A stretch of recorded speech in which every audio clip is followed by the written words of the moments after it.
Welcome to the Steve Reeve Podcast with the best moments from the past week and a few things that didn't make it to air.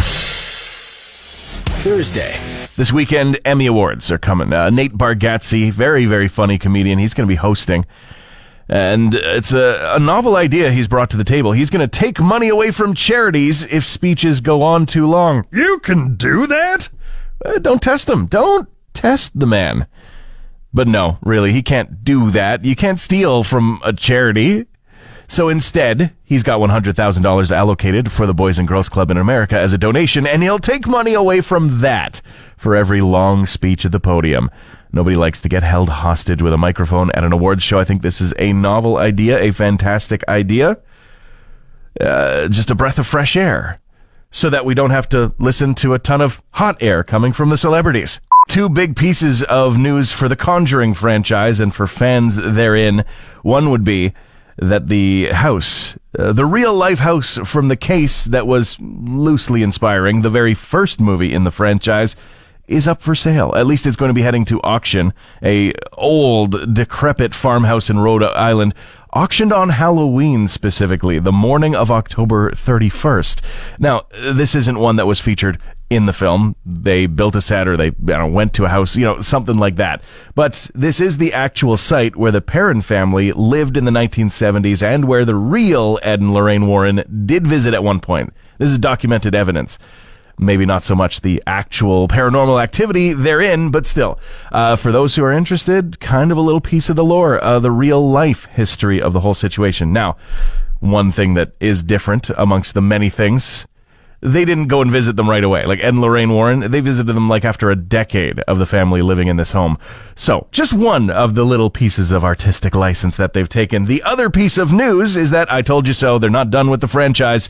HBO has just announced, although not with a date or anything in mind, that in the future, there's going to be a Conjuring TV show coming. You're listening to the Steve Reeve Podcast from 100.5 Cruz FM. It's time for Cruz Music News with Steve Reeve. Twisted Sister's coming back. They're reuniting for the 50th anniversary tour. That'll be happening next year. If you're lucky enough to be in a band that people still want to see after 50 years, how can you not answer the call? A quote from Dee Snider. They retired from touring back in 2016, but 10 years after that, I guess they figured, how can you keep out of the game?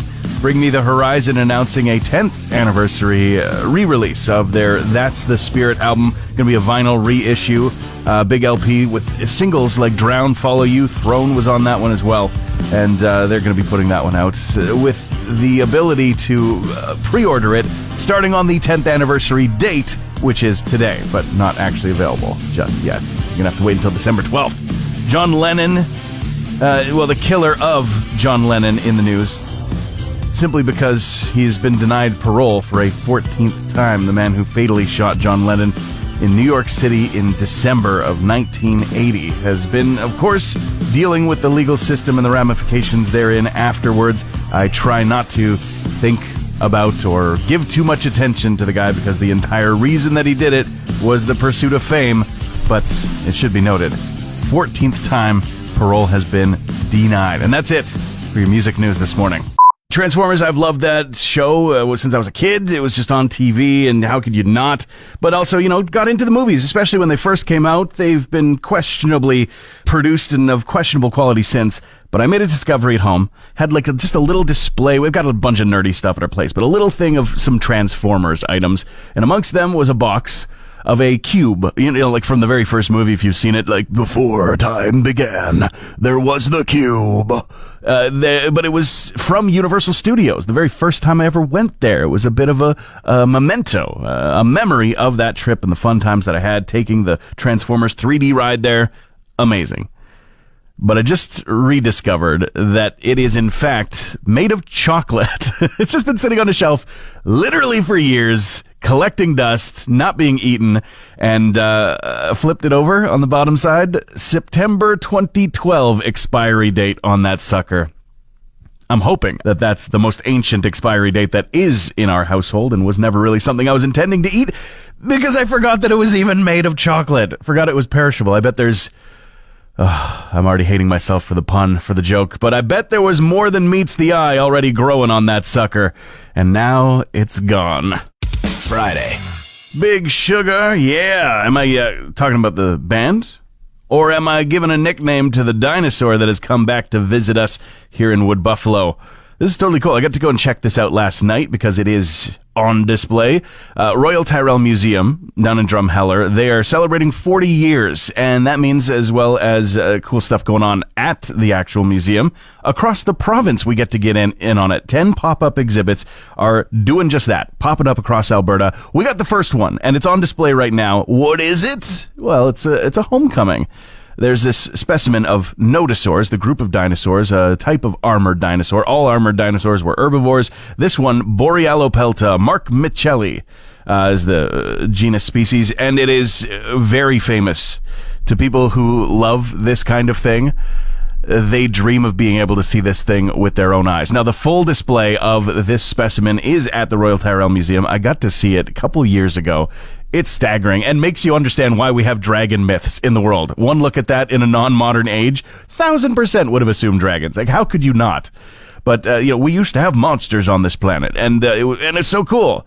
But this guy was discovered in Fort McMurray in a mine to the north in 2011. Now a cast of the skull back at home and on display at the Wood Buffalo Regional Library. So I encourage you, if you're in the area at McDonald Island Park, go give that sucker a visit. Rolling Stones in the news. They've been working on a new album.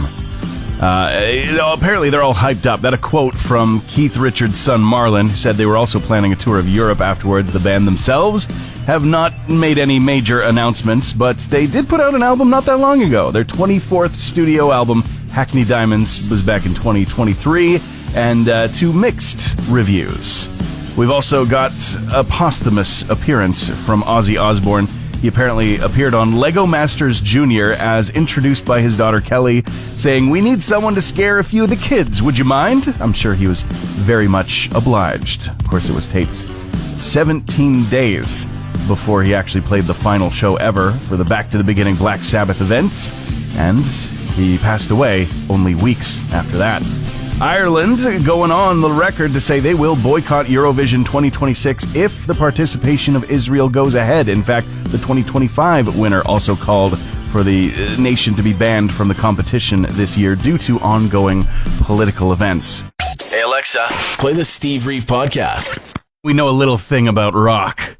Rocks, like as in geology, maybe less so, but I did find it very interesting to learn that the oldest rock that we have discovered on the planet is here in Canada. It was found in Canada. Now, it was kind of a controversial thing.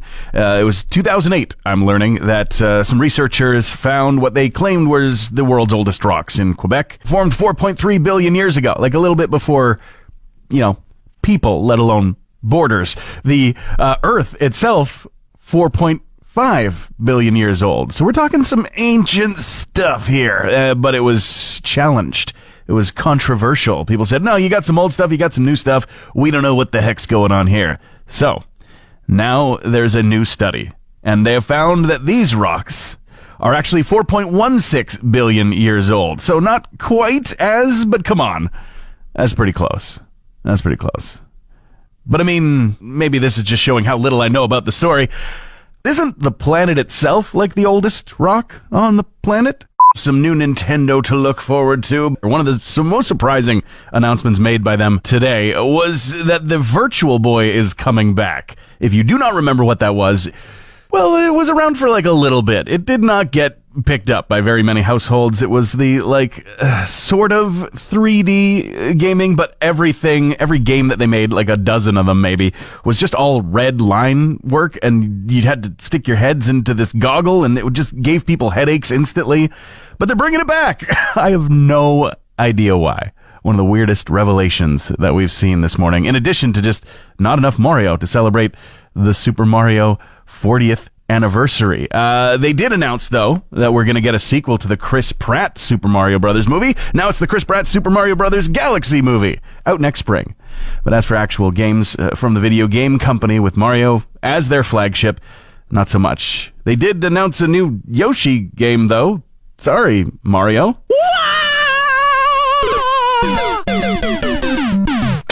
Transmission over.